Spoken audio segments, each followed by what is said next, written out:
December 14, 1886, Wyoming Territory.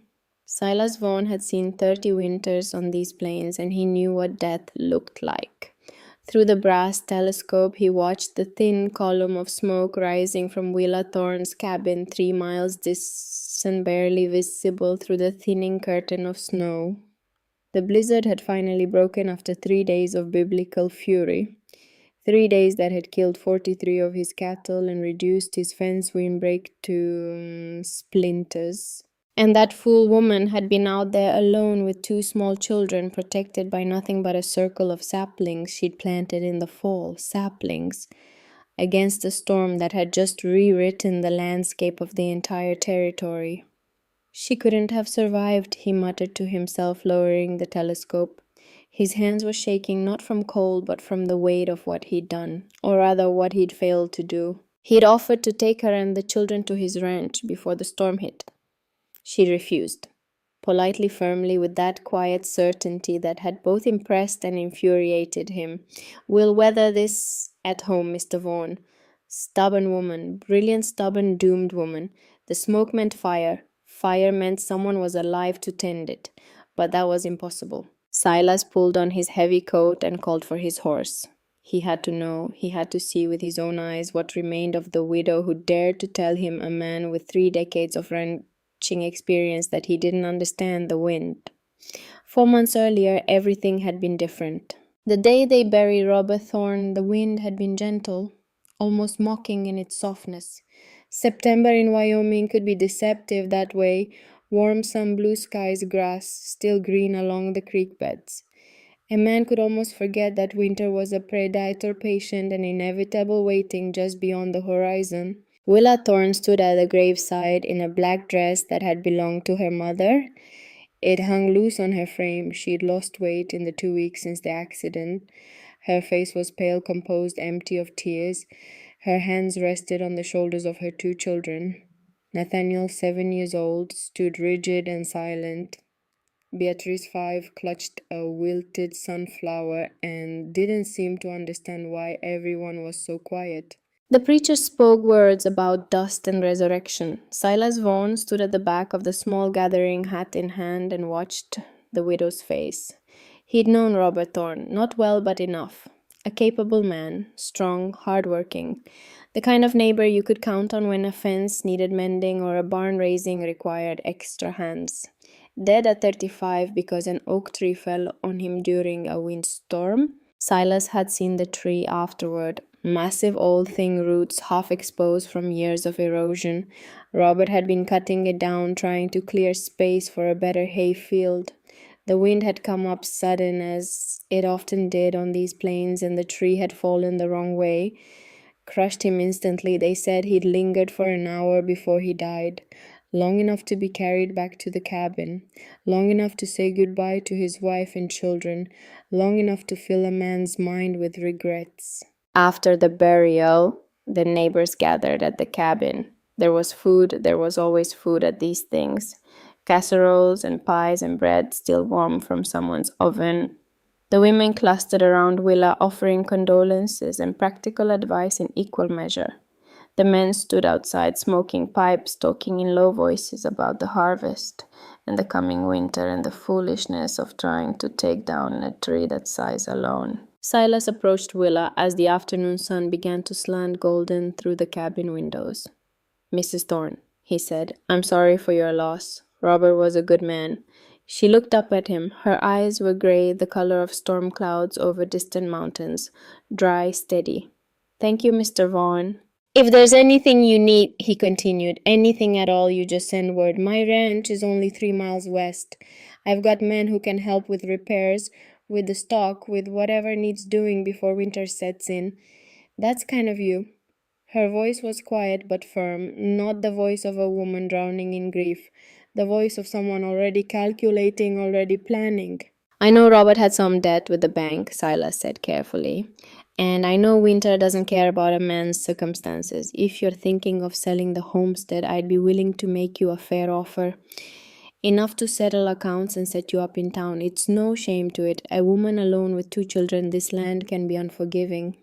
Willa's expression didn't change. I appreciate the offer, Mr. Vaughan, but I'm not selling. Mrs. Thorne, I don't mean to speak out of turn, but then don't. The words were soft but carried an edge like winter's steel. This is my home, my children's home. My husband died trying to make it work. I won't abandon it.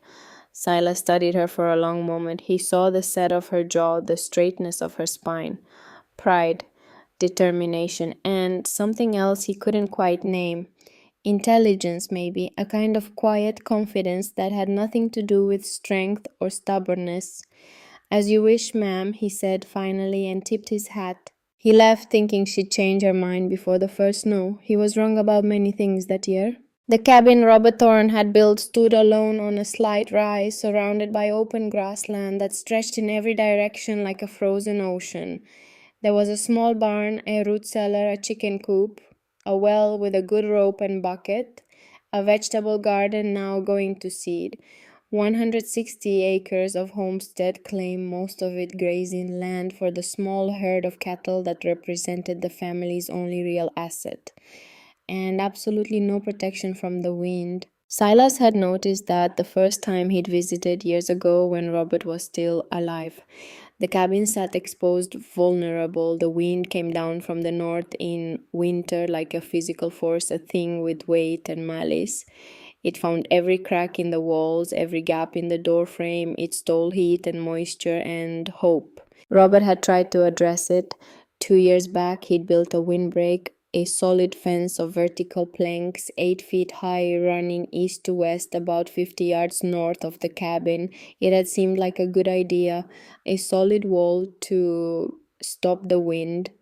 The first major storm had torn it to pieces. Robert had rebuilt it heavier, this time with posts sunk deeper. That one had lasted through one winter before collapsing. He had been planning to try again, different design, different materials.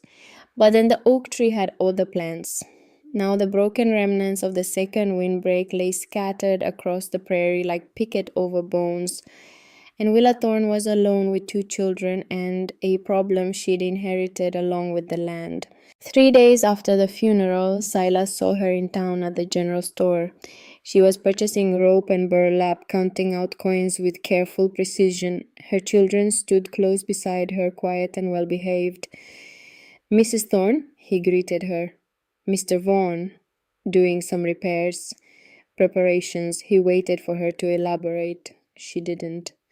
Well, he said after a moment, if you need help with anything heavy, you know where to find me. I do, thank you. She gathered her purchases and left, and Silas stood there feeling oddly dismissed. Strange woman, said Marcus Webb, the store owner, watching her go. Robert's death hit her hard, I reckon. Heard she's been spending all her time drawing pictures and writing in journals. Some folks think the grief's touched her mind. Some folks talk too much, Silas replied mildly and left to collect his own supplies. But the comment stuck with him. 2 weeks later, Silas had reason to ride past the Thorne homestead on his way to check on some cattle in the eastern pasture. What he saw made him rein in his horse and stare. Willa Thorne was digging holes. Not just a few holes, dozens of them. They formed a pattern around the cabin, circles within circles like ripples in a pond.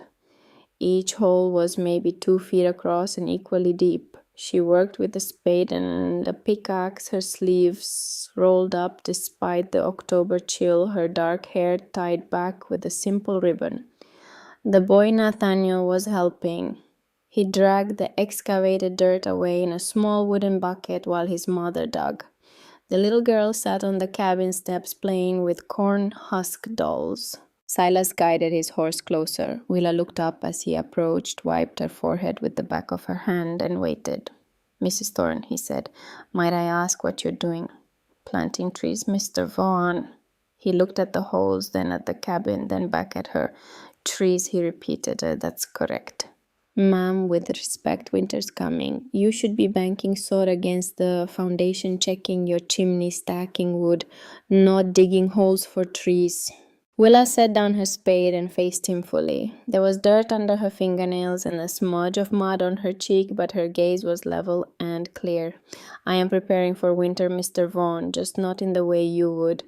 Trees take years to grow. he said, trying to keep his voice patient. You need protection now. A solid windbreak. I could send some of my men over, help you build a proper fence. My husband built two solid windbreaks, she interrupted quietly, but both failed. Both were destroyed by the very wind they were meant to stop.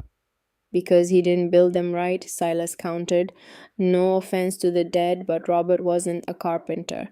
You need proper posts, proper bracing. You need proper understanding, Willa said, of how wind behaves. There was a long silence. Silas shifted in his saddle. Ma'am, I've ranched these plains for 30 years. I know how wind behaves. Do you? She picked up a stick and drew in the dirt at her feet. A simple diagram, a square, representing the cabin lines, representing wind. A solid wall does what exactly when wind hits it, stops it. No. She drew more lines showing wind flowing up and over, creating turbulence behind. It deflects it, the wind hits the wall, compresses, accelerates over the top, and creates violent turbulence on the lee side. The wind doesn't stop, it gets angry. Silas frowned at the diagram. But a porous screen, she continued, drawing dots to represent trees, breaks the wind into smaller currents. Each tree, each branch, each needle steals a tiny bit of the wind's energy. The wind doesn't hit a wall, it passes through a filter. By the time it reaches the cabin, it's exhausted, spent. And the snow it was carrying, she tapped the stick against the dots, falls here, among the trees, building a wall for me, a wall made by the wind itself. She looked up at him. My father was a forest surveyor in Vermont, Mr. Vaughan. He taught me to read landscapes the way you read cattle. I know what I'm doing. Silas looked at the diagram in the dirt, then at the holes arranged in their careful circles, then at this slight woman with dirt on her face and absolute certainty in her eyes. Mrs. Thorne, he said slowly, those saplings you're planning to plant, even if your theory is sound, they won't be big enough this winter to do what you're describing. They're too small, too young. They don't need to be large, she said. They need to be numerous and properly spaced. Density matters more than height for wind diffusion. And if you're wrong, her expression didn't change, then you can buy this land from the bank in the spring. I'm sure they'll give you a fair price. It wasn't a joke, it was a simple statement of fact. Silas felt something cold settling in his chest. This wasn't grief, madness, this was calculation. She knew exactly what she was risking. Mrs. Thorne, I'm not trying to buy your land out from under you. I'm trying to keep you and those children alive. I know, she said, and her voice was suddenly gentle, almost kind. I know you are Mr. Vaughan, and I appreciate it, but I'm going to do this my way. She picked up her spade and returned to digging. Silas sat there for another moment, wanting to say something more, something that would make her see reason. But looking at the set of her shoulders, the methodical rhythm of her work, he knew there were no words that would change her mind. He turned his horse and rode away, and behind him Nathaniel Thorne dumped another bucket of dirt, and his mother sank another hole into the hard October earth. That evening, Silas told his wife Lydia about it. They sat in the warmth of their own sturdy homestone walls, thick roof, a fireplace that could heat 3 rooms at once. 30 years of successful ranching had built this comfort. 30 years of knowing how to survive Wyoming winters. She's planting trees, he said, still incredulous, in circles around the cabin. Says it's going to protect her from the wind better than a fence. Lydia, mending one of his shirts by lamplight, glanced up. What kind of trees? I don't know. Does it matter? They're going to be twigs. Useless. Your mother planted hedgerows, Lydia said quietly. Silas paused. That was different. Was it? He remembered. Ireland, 1848. He'd been 8 years old when his mother had insisted on planting hawthorn hedges around their small farm despite his father's objections. The old country ways, his father had called it, superstition and waste. They'd argued about it for weeks. The hedges had saved their crops that winter when a storm flattened every exposed field for miles around. His father never admitted he'd been wrong, but he never cut down the hedges either. This is different, Silas said again, but with less conviction. Lydia returned to her mending. That woman lost her husband. She has two small children and a debt she can barely pay. If she says she knows what she's doing, maybe the kindness is to let her try. The kindness is to keep her alive, Silas insisted. Sometimes those are the same thing. He had no answer to that. The next day he rode into town and sent a letter to the territorial governor's office. Not to cause trouble, not to interfere, just to request that someone, a county official perhaps, or a circuit judge, check on the Thorne homestead before winter set in. Make sure the children were being properly cared for. Make sure grief hadn't clouded the widow's judgment to the point of danger. He told himself it was the responsible thing to do. He told himself it was concern, not condescension. He almost believed it. October bled into its final week. Willa Thorne worked from dawn until the light failed. She'd hired help, a young man named Ezra Sullivan, 19 years old, son of a drunk who'd frozen to death the previous winter. The boy was strong and willing and grateful for the work. Together they made trips to Cottonwood Creek, 2 miles south, where young trees grew thick along the protected banks. She chose each tree with care, Douglas fir mostly, some ponderosa pine, a few cottonwoods for the outer ring. She examined root systems, branch patterns, overall health, rejected more than she selected. Each chosen tree was carefully excavated, roots wrapped in damp burlap, loaded onto a small handcart that Robert had built years ago. The journey back was slow, the cart was heavy, Willa pulled, Ezra pushed, and sometimes young Nathaniel helped with his small hands on the rough wood. One afternoon, as they worked near the creek, an old Arapaho man approached. He moved quietly. Willa didn't notice him until he was less than 20 feet away watching them work. She straightened, wiped her hands on her apron, and waited. The man was perhaps 60, perhaps 70, hard to tell. His face was weathered leather, his hair iron gray, and worn in 2 long braids. He wore a mix of traditional and white man's clothing, buckskin shirt, wool pants, beaded moccasins. "You take many trees," he said. His English was accented but clear. "I'm planting them around my home," Willa explained, "for protection." The old man nodded slowly. He walked to one of the wrapped saplings and examined it with the same careful attention Willa herself had used when selecting it. "You plant in circles?" "Yes." "How many circles?" 3. Inner ring of Douglas fir very close together, middle ring of pine wider spacing, outer ring of cottonwood wider still. The man's weathered face creased into something that might have been a smile. "You know the old way." "I know a way," Willa said carefully, "and I learned it from my father. My people plant willows in circles around our winter camps, not to stop wind, to make wind work for us. Wind brings snow, snow builds walls, walls keep warm." He gestured at the wrapped trees. "You do the same. But white men, they do not do this. White men build walls of wood and fight the wind." "My husband built walls of wood," Willa said quietly. "The wind destroyed them." The old man nodded. "Wind does not like to be stopped. Wind likes to be guided." He reached into a pouch at his belt and withdrew something wrapped in soft leather. Unfolding it, he revealed a small bundle of dried plants, tobacco, sage, sweetgrass. "My name is Tall Elk.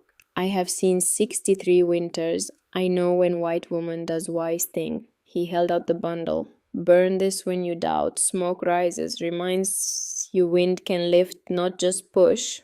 Willa took the bundle, feeling the dry rustle of the plants against her palm. "Thank you." "You have far to go," Tall Elk said, looking at the cart with its few wrapped trees, then back toward where the cabin sat invisible beyond the rolling prairie. "Winter comes soon. I know. You will finish." "I have to." He studied her face for a long moment, then nodded once decisively. "You will finish." He turned and walked away, disappearing into the cottonwoods as quietly as he'd appeared. Ezra, who'd been standing silent and wide-eyed through the entire exchange, let out a breath. "That was Tall Elk. He's some kind of medicine man or holy person or something. People say he can predict the weather just by tasting the air. Can he? Willa asked. I don't know, but he's never wrong. Willa tucked the sacred bundle into her apron pocket and bent to lift the cart handles. Then we'd better keep working. By the final week of October, 48 trees stood in their places. The inner ring was taking shape. Douglas fir saplings, each about 4 feet tall, planted in a circle just 10 feet from the cabin walls. Spacing between them 4 feet, close enough that their branches would interweave as they grow, dense enough to create a living barrier. The work was brutal. The ground had grown harder as the weather cooled. Each hole required an hour of labor, pickaxe to break the soil, spade to excavate, hands to clear rocks. Willa's palms were a geography of blisters and calluses. Her back ached constantly. She'd lost more weight. Her dresses hung loose, but the trees stood. She mixed the soil for each one carefully. The prairie dirt was thin, more clay than loam. She'd haul richer soil from the creek bank, blend it with what she'd excavated, add water to make a thick slurry. Each tree was planted with ceremony, positioned, backfilled, tamped, firm, watered thoroughly. Nathaniel helped when he could. He learned the names of the trees, learned to identify them by bark and needle. Beatrice was too young for the heavy work, but she brought water and sang songs and somehow made the labor feel less lonely. On the 5th of November, the first hard frost came. Willa woke to find the world transformed. Every blade of grass was encased in crystal.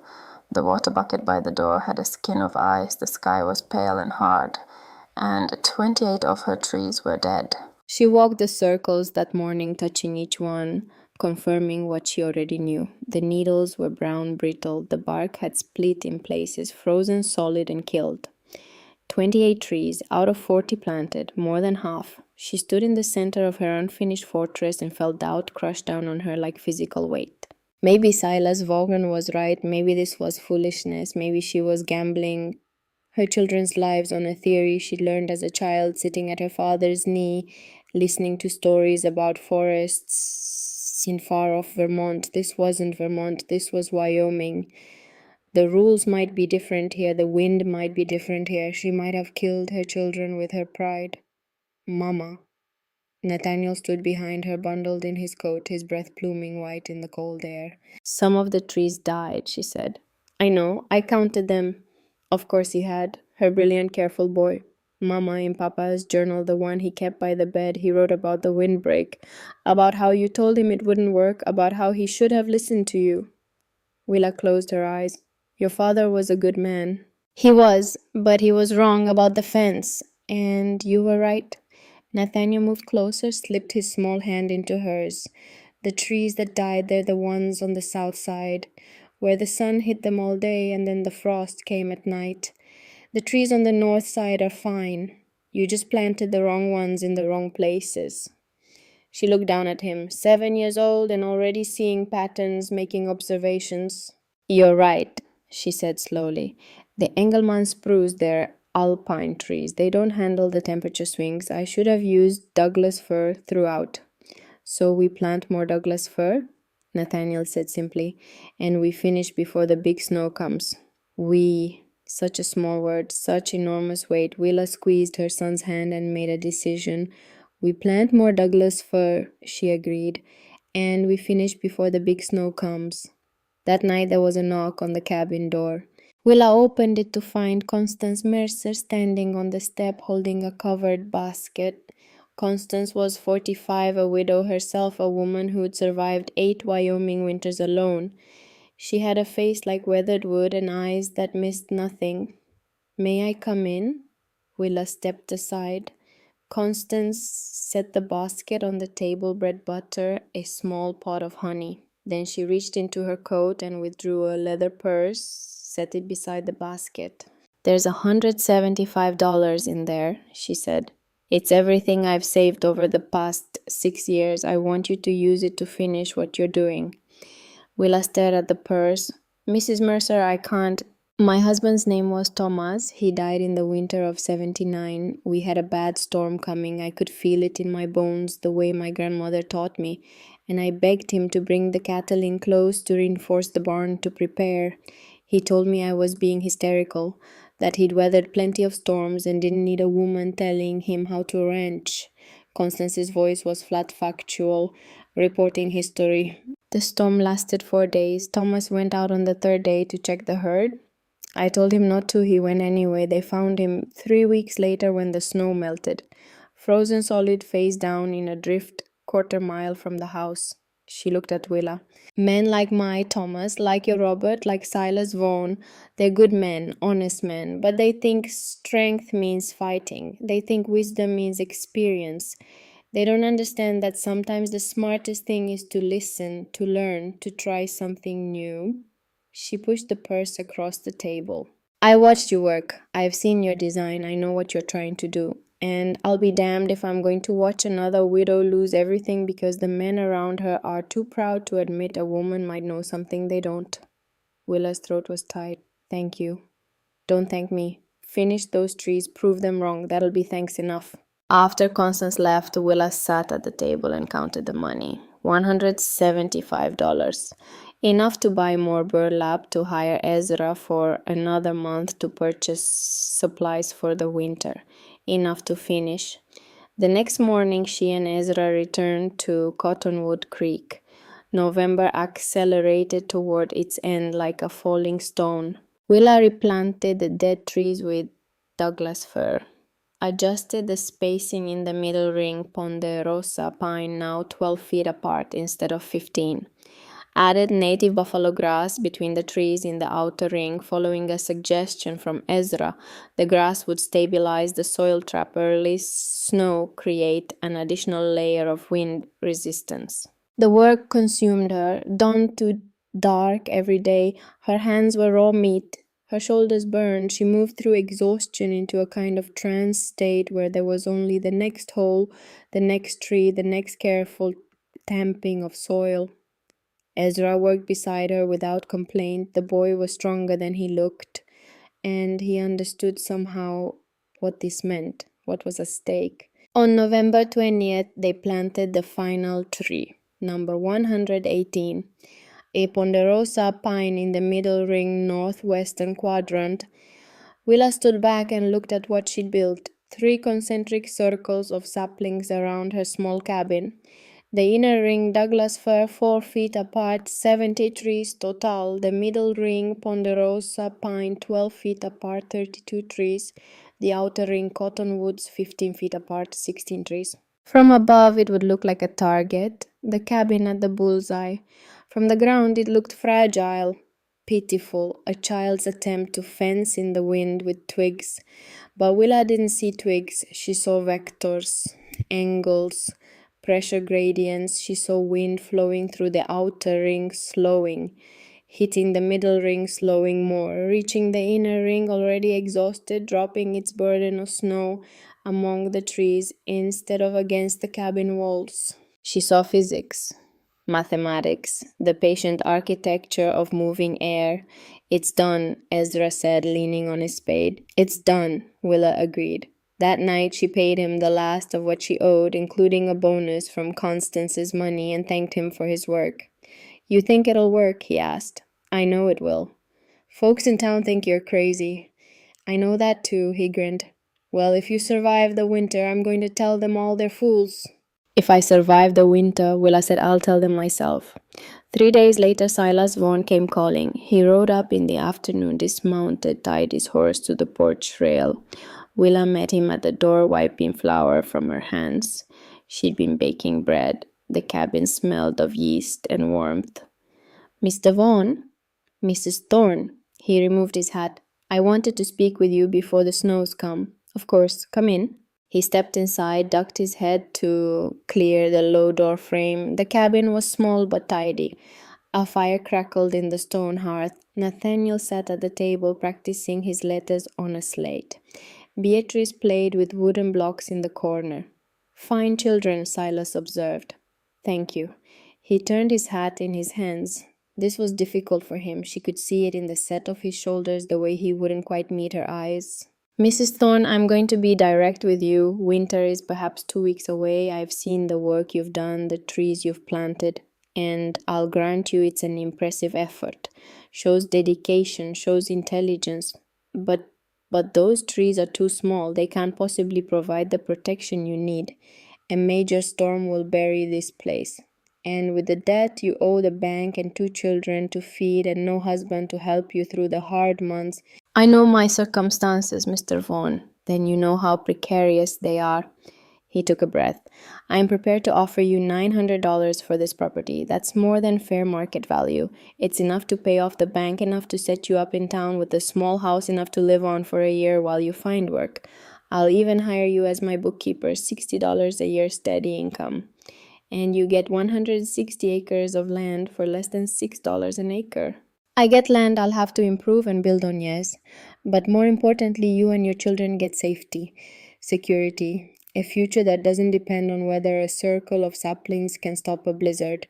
Willa wiped her hands on her apron. She walked to the window and looked out at her trees. They stood in their patient ranks, thin and fragile, looking in the gray November light. When I was 10 years old, she said quietly, my father took me into the White Mountains during a storm. There was a thick stand of balsam fir on a hillside, young trees not much bigger than what I've planted here. We stepped into that stand and the world changed. The wind that had been screaming outside just stopped. It was warm, quiet, peaceful. The snow was falling among the trees, packing around them, building walls. She turned to face Silas. My father showed me that a solid barrier creates turbulence, but a porous screen creates calm. He showed me the mathematics of it, the fluid dynamics, and he told me that nature doesn't fight nature, nature uses nature. Mrs. Thorne, I appreciate your concern, Mr. Vaughan, truly, and I appreciate your offer, but I'm not selling what my husband died trying to protect. I'm not teaching my children that the smart thing to do when faced with a challenge is to give up and run away. Silas's jaw tightened. I'm not suggesting you run away. I'm suggesting you make a practical choice. And I'm suggesting that what looks practical to you looks like surrender to me. They stood there in the small cabin, 2 people separated by certainty and neither one willing to bend. Finally, Silas put his hat back on. I hope you're right, Mrs. Thorne. For your sake and for those children's sake, I truly hope you're right. So do I, Mr. Vaughan. He left, and Willa watched through the window as he mounted his horse and rode away. A dark figure against the pale grass heading toward his own ranch where stone walls and 3 decades of experience waited to protect him from the coming winter. That night she wrote in her journal by lamplight. November 23rd, 1886. All trees planted, 118 total. Survival rate after frost, 78%. Acceptable given early frost timing. Weather signs indicate major storm system approaching within 10 to 14 days. Barometric pressure dropping steadily. Ravens migrating south 3 weeks early. Cattle restless. All historical indicators point to severe winter. She paused, pen hovering over paper. Robert, if you can hear me wherever you are, I hope I'm doing the right thing. I hope I'm not too proud. I hope I'm not too stubborn. I hope I'm just smart enough. She closed the journal and banked the fire and checked on her sleeping children one last time before lying down in the bed she had once shared with her husband. Outside, the wind had picked up. She could hear it testing the cabin, probing for weakness. And around the cabin, 118 small trees stood in their careful circles and began their first real work, stealing tiny bits of energy from the moving air, one needle, one branch, one tree at a time. The last week of November brought a false warmth. The temperature climbed into the mid-40s. The sky was pale blue. The wind died to almost nothing. Willa knew what it meant, the calm before the catastrophe, the inhale before the scream. She made her final preparations with methodical care, brought in wood until the cabin walls were lined with stacked cordwood, enough for 10 days of constant fire, drew extra water from the well, filled every container she owned, checked the chimney, cleaned the flue, ensured proper draft, brought the 4 best-laying hens into the small lean-to attached to the cabin, gave them extra feed and fresh straw, inventoried her food supplies: 50 pounds of flour, 30 pounds of cornmeal, 20 pounds of dried beans, quince pounds of salt pork, 2 wheels of cheese, 3 dozen eggs, dried apples, canned vegetables from the summer garden, wild honey, coffee, tea, sugar, salt. Enough for 3 weeks if they were careful. On December 1st, the bank manager came calling. Mr. Edmund Garrett was a thin man with precise manners and eyes like arithmetic. He arrived in a buggy carrying a leather portfolio, wearing a suit that looked expensive and impractical. Mrs. Thorne, I apologize for the intrusion, but I wanted to review the terms of your loan before winter made travel difficult. Willa invited him in, offered him coffee, which he declined. The principal amount is $600, he said, consulting papers from his portfolio. With 6% annual interest, the total due by March 15, 1887 will be $636. Failure to pay will result in foreclosure and public auction of the property. I understand the terms, Mr. Garrett. Do you have a plan for repayment? I'll sell cattle in the spring. 18 head should bring approximately $730 at current market rates. Garrett made a note. And if you don't survive the winter? The question hung in the air like smoke. If I don't survive the winter, Mr. Garrett, then the question of repayment becomes moot, doesn't it? He had the grace to look uncomfortable. Mrs. Thorne, I'm simply doing my job. I know, and I'm simply planning to survive. After he left, Constance Mercer appeared at the door. She'd been waiting down the road, watching. That man is a vulture, she declared. He's a banker. It's his job to worry about loans. Did you tell him about the trees? Oh, no? Why not? Willa smiled faintly. Because he wouldn't understand, just like Silas Vaughan doesn't understand, just like most of this territory doesn't understand. They see twigs. I see infrastructure. And if you're wrong, then come spring, you can say you knew me when and tell stories about the crazy widow who tried to fancy in the wind. Constance snorted. If you're right, I'm going to plant my own damn trees and tell every man in Wyoming they're fools. On December 10th, the sky changed. It turned a peculiar shade of gray-white like old pewter. The light was flat, directionless. The temperature held steady at 40 degrees, but the air felt wrong, thick, waiting. The cattle bunched together nervously. The chickens refused to leave their coop. Birds disappeared from the sky. Tall elk appeared at midday, walking across the prairie as if he had materialized from the grass itself. 3 days, he said without preamble, maybe 4. Worst storm in 20 winters. Wind from north very strong, snow very deep. How long will it last, though? 3 days, maybe 4. He looked at her circles of trees, walked among them, touched branches. Good spacing, good species choice, but very young, very small. Will they work? Tall Elk was silent for a long moment. I do not know, he said finally, and the honesty of it was almost worse than a negative answer. Trees are right, design is right, but trees are children and storm is war. Chief, children sometimes surprise, sometimes not.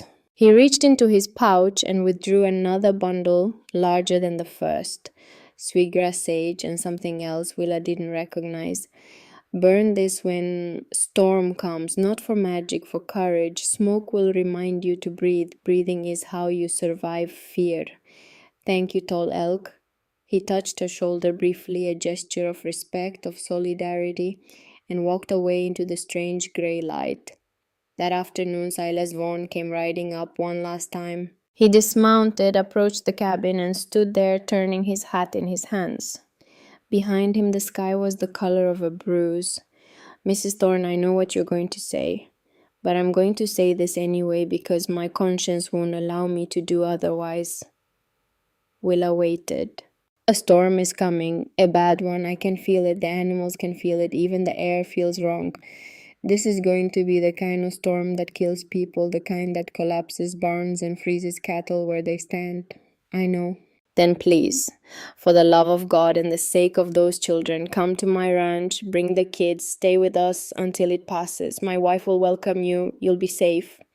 You'll be warm. And when it's over, we can talk about the land, about the debt, about everything else. But right now, tonight, don't stay here. Willa looked at him. This man who had offered to help in the only way he knew how. This man who genuinely believed she was wrong and was terrified she'd pay for that wrongness with her life and the lives of her children. Mr. Vaughan, she said gently, I appreciate your offer, I appreciate your concern, but we're staying. Mrs. Thorne, we're staying. This is our home. These, she gestured at the rings of small trees, are our protection, and I believe in what I've built here. Silas looked at the trees, then at her. His face was a mixture of frustration, admiration, and genuine fear. You're either the bravest woman I've ever met, he said quietly, or the most foolish. I honestly don't know which. Neither do I, Mr. Vaughan. I suppose we'll find out in a few days. He put his hat on, mounted his horse, looked down at her one last time. Then may God watch over you, Mrs. Thorne, and over you, Mr. Vaughan. He rode away, and Willa watched until he disappeared over the rise, heading west toward his stone ranch house and his solid barn, and his 30 years of accumulated wisdom about how to survive Wyoming winters. Then she turned and looked at her cabin, her small, exposed, vulnerable cabin surrounded by 118 saplings that came up to her chest. Everything she'd learned, everything her father had taught her, everything she believed about wind and physics and the patient architecture of moving air, it all came down to this. 3 days, maybe 4. She went inside and found Nathaniel and Beatrice playing by the fire. Children, she said, come help me bring in the last of the wood. On the morning of December 11th, the sky held its breath. The temperature had dropped overnight from 40 degrees to 28, but there was no wind. None at all. The air was perfectly unnaturally still. Willa stood outside the cabin at dawn and felt the wrongness of it press against her skin. The silence was profound. No bird song, no rustle of grass, no creak of wood or whisper of breeze. Just emptiness waiting to be filled. She spent the day in final preparation, stuffed rags into every gap around the door and windows, moved the children's bed closer to the fireplace, made a thick stew of salt pork and beans and potatoes, enough to last 3 days if they were careful, filled the lamps with oil, checked the chimney one last time. Nathaniel helped without being asked. At 7 years old, he understood that something significant was about to happen. Beatrice was less certain, but she stayed close to her mother and brother, sensing their tension. As afternoon faded toward evening, Willa stepped outside one last time. The sky was darkening in the north, not the darkness of night, but something else, something solid and approaching. She walked the circles of her trees, touching each one. The Douglas fir in the inner ring, the ponderosa pine in the middle, the cottonwoods on the outside. They were so small, so fragile looking. But she could see what others couldn't. She could see the spaces between the trees, the gaps would break wind into smaller currents. She could see the way they were arranged, staggered, overlapping fields of fire like soldiers in a defensive formation. She could see the mathematics of it, the fluid dynamics, the elegant simplicity of using force against itself. A solid wall would fail, a porous screen would succeed. She had to believe that. She had to. As darkness fell, the wind began. It started as a whisper, a gentle touch against the western side of the cabin. Then it built, slowly at first, then faster. Within an hour it was a presence. Within 2 hours it was a force. By nightfall it was a living thing. Willa lit the lamps and the fire, made sure the children had eaten, read them a story from the only book they owned, a Bible that had belonged to her mother. Then she tucked them into bed and sat in the rocking chair Robert had made years ago before everything went wrong. Outside the wind roared. It was a sound like nothing else on earth, not quite human, not quite animal. The voice of pure elemental rage testing the world for weakness. She listened to it with every sense she possessed. There should have been a high whistle, The sound of wind hitting the sharp edge of the roof line and screaming across it, but there wasn't. The sound was deeper, more diffuse. The wind was flowing over the cabin, yes, but smoothly, without the turbulence that created that distinctive shriek. The trees were working already, even at this small size. They were lifting the wind, guiding it up and over, exactly as she'd hoped. But this was just the beginning. The storm hadn't truly arrived yet. This was the outrider, the scout, the promise of what was coming. Willa pulled tall Elk's bundle from her apron pocket, opened it. The dried plants inside smelled of summer and smoke and something wild she couldn't name. She threw a pinch into the fire. Sweet smoke curled up and she breathed it in and let it remind her of what the old man had said. Smoke rises, wind can lift, not just push. Outside in the darkness, snow began to fall. The snow came softly at first. Willa woke before dawn on December 12 to a world transformed into shadow and silence. The wind had not stopped. She could still hear it, a deep, constant roar like distant waterfalls, but something about the quality of sound had changed, muffled, softened. She rose from the rocking chair where she dozed fitfully through the night and moved to the window, scraped away the frost that had formed on the inside of the glass, despite the fire burning steadily in the hearth. What she saw made her breath catch. Snow. Everywhere. Not falling now, but accumulated. The world had become a study in white and gray, all familiar landmarks erased or reduced to abstract shapes beneath a blanket that seemed to have no end. But the area immediately around the cabin, perhaps 15 feet in every direction, held only a light dusting, maybe 3 inches, soft and undisturbed like flowers sifted onto a dark surface. Beyond that circle of calm, the snow deepened dramatically. She could see the outer ring of cottonwoods, or rather, she could see the upper branches. The lower portions were buried, and between the trees, snow had accumulated into drifts that rose and fell in sculptured waves, following patterns created by wind currents. She couldn't see but could imagine with perfect clarity. The middle ring was less visible, just the tips of the ponderosa pines showing through dark green against white. The inner ring of Douglas fir was completely buried. She knew the trees were there, could picture their exact positions from memory, but they disappeared beneath the snow as completely as if they'd never existed.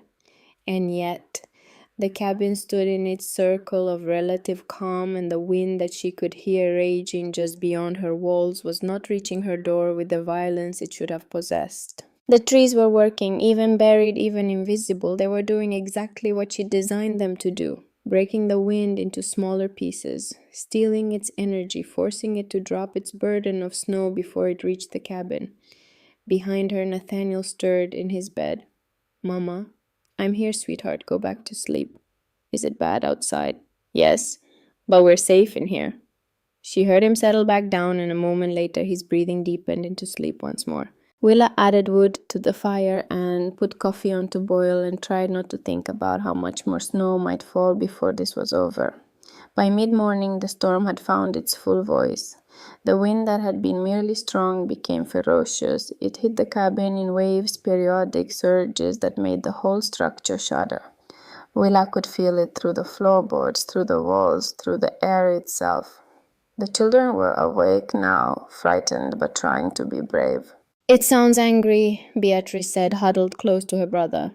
"It's just wind," Nathaniel told her, though his own voice was tight with fear. "It can't hurt us." But he looked to his mother for confirmation. Willa knelt beside them, pulled them both close. "Listen carefully," she said. "Tell me what you hear." They fell silent, focusing. "Roaring," Nathaniel said. "Like a monster," Beatrice added. "Yes, but listen to where the sound is coming from. Is it right on top of us? Is it hitting the walls directly?"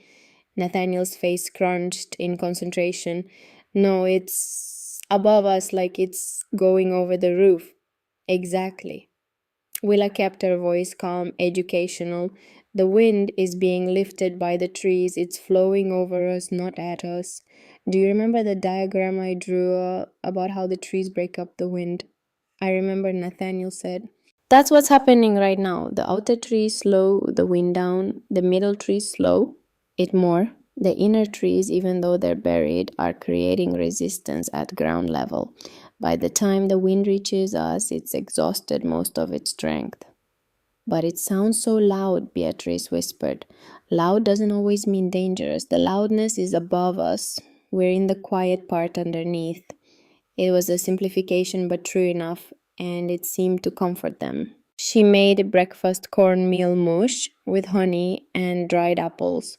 They ate by the fire, and she told them stories about Vermont, about their grandfather Jonas, who could read weather in the patterns of leaves and predict snowfall by the way deer moved through the forest. Was grandfather smarter than Papa? Nathaniel asked. It was a dangerous question, one that could hurt. Your father was very smart, Willa said carefully.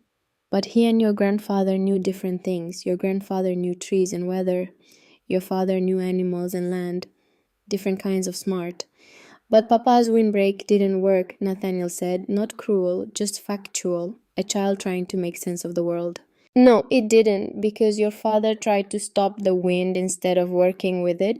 That doesn't make him not smart, it makes him human. We all make mistakes, Nate. The important thing is learning from them. Is that what you're doing? Learning from Papa's mistake? Yes. And if your trees don't work, you'll die like Papa died. The bluntness of it hit her like cold water. Beatrice started crying. Willa pulled them both close, wrapped them in her arms, and felt the weight of what she'd gambled pressing down like the snow outside. The trees will work, she said, I promise you. It was a promise she had no right to make. But she made it anyway, because what else could she do? The day crawled forward. Willa kept the fire fed and the children occupied. They played quiet games, drew pictures on the slate. Nathaniel practiced his letters. Beatrice sang songs their father had taught her, and if her voice broke sometimes with memory, no one mentioned it. The storm outside continued without pause.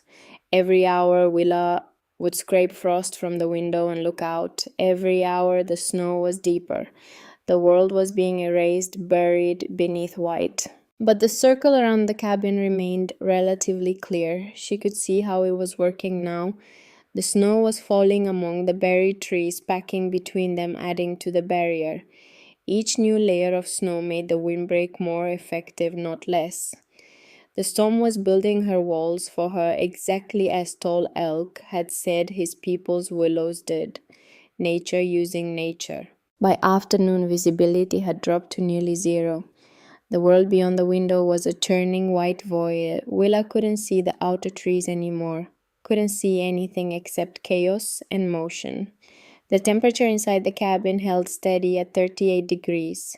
Cold enough to see your breath, but warm enough to survive with blankets and the fire. She checked their supplies. Plenty of wood she'd stacked, enough for 10 days, and had only used 1 day's worth. Water was holding. Food was fine. They could outlast this. They would outlast this. As darkness fell on the first full day of the storm, Willa lit the lamps and made dinner and pretended everything was normal. The children ate without complaint, though she could see the fear in their eyes every time a particularly strong gust hit the cabin and made the walls groan. After dinner, Nathaniel asked the question she'd been dreading. Mama, do you think Mr. Vaughn is all right? She thought about Silas in his stone ranch house 3 miles away. Thought about his solid barn and his years of experience and his certainty that he knew how to survive Wyoming winters. I'm sure he's fine, she said. His ranch is very well built, but his windbreak broke last time. He probably built a new one, a stronger one. Nathaniel nodded, accepting this, but his face was troubled. Mama, why didn't Mr. Vaughn believe you about the trees? It was a fair question, one that deserved an honest answer. Because what I'm doing is different from what people expect. People trust what they know, what they've seen work before. Mr. Vaughn has built fence windbreaks his whole life. They're what he understands. My trees are new, strange, and it's hard for people to trust something strange, especially when it comes from someone they think of as less experienced. Because you're a woman. Willa smiled faintly. Partly that, but also because I'm young and because I'm alone. And because my husband tried something and failed, so they assume I'll fail too. But you won't. No, sweetheart, I won't. She said it with confidence she didn't entirely feel. That night, the storm grew worse. Willa dozed in the rocking chair again, startling awake every time the wind hit a particularly savage pitch. The sound was incredible, a freight train roar mixed with a banshee shriek mixed with something that sounded almost like voices screaming in rage. She got up twice to add wood to the fire, checked the door barricade, made sure no drafts were getting through. Around midnight, she heard a new sound, a sharp crack like a rifle shot, then another. She froze, listening. Crack, crack, crack, crack, crack. It was coming from outside, from the direction of the trees. Her heart sank. They were breaking. The young trees, loaded with snow bent by wind, were snapping under the pressure. She moved to the window, tried to see, but visibility was zero, just white chaos and darkness. Another crack, fainter this time, maybe from the middle ring. How many had she lost? 10 trees, 20, half of them. If too many broke, the system would fail. The gaps would allow wind through, the protection would collapse. She stood at the window, hands pressed against the cold glass, and felt helplessness wash over her. There was nothing she could do, no way to go out there and reinforce them, no way to help. She could only stand here and listen to her careful design break apart one tree at a time and hope that enough survived to maintain the barrier. More cracks, a whole series of them like gunfire. Beatrice woke, crying.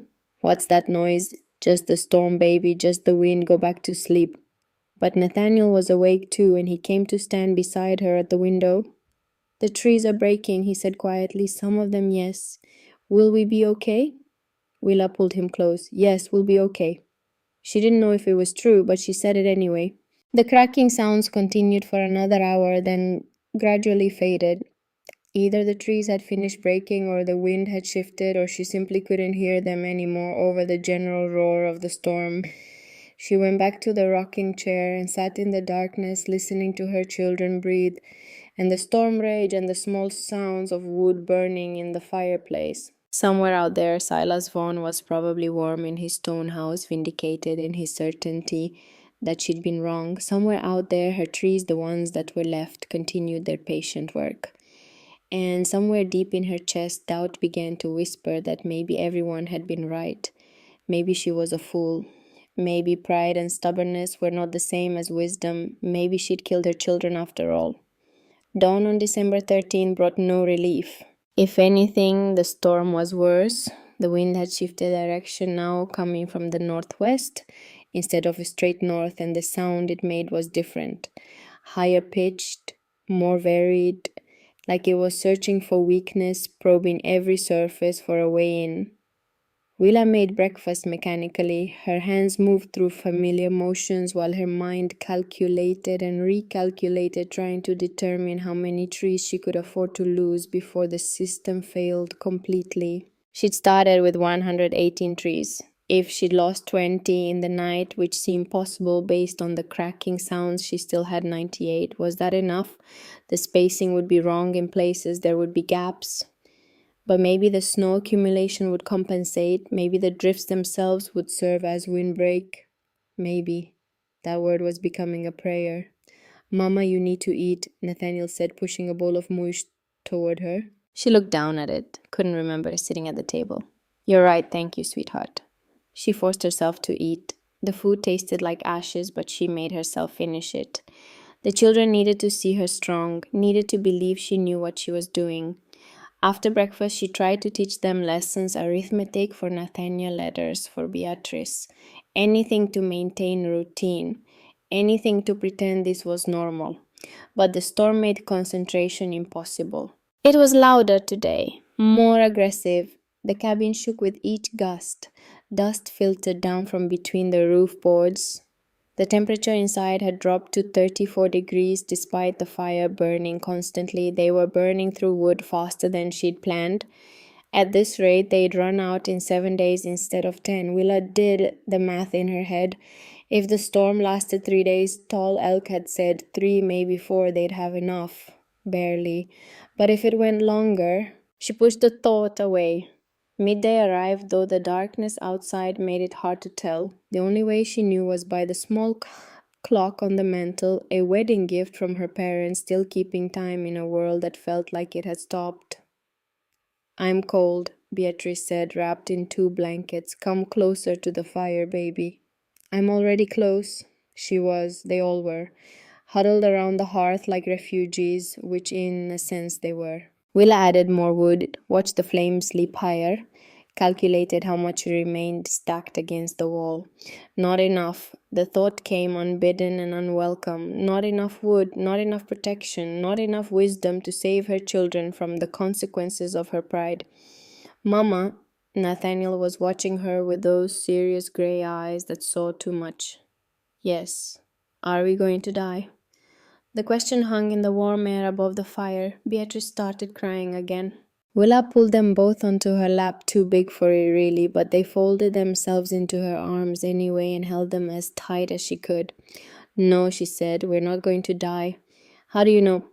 Because the trees are working. Can't you feel it? The wind is loud, yes, but it's not hitting us directly. We're in the calm space, the protected space, exactly where we're supposed to be.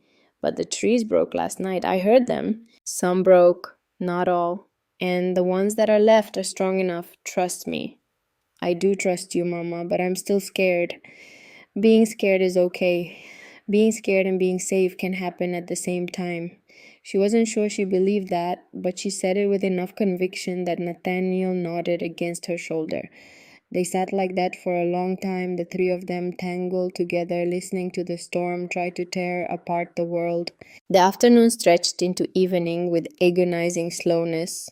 Willa made dinner beans and salt pork, the same meal as the night before. They were rationing now without discussing it. Everyone understood. The wind showed no signs of weakening. If anything, it was building toward some kind of crescendo.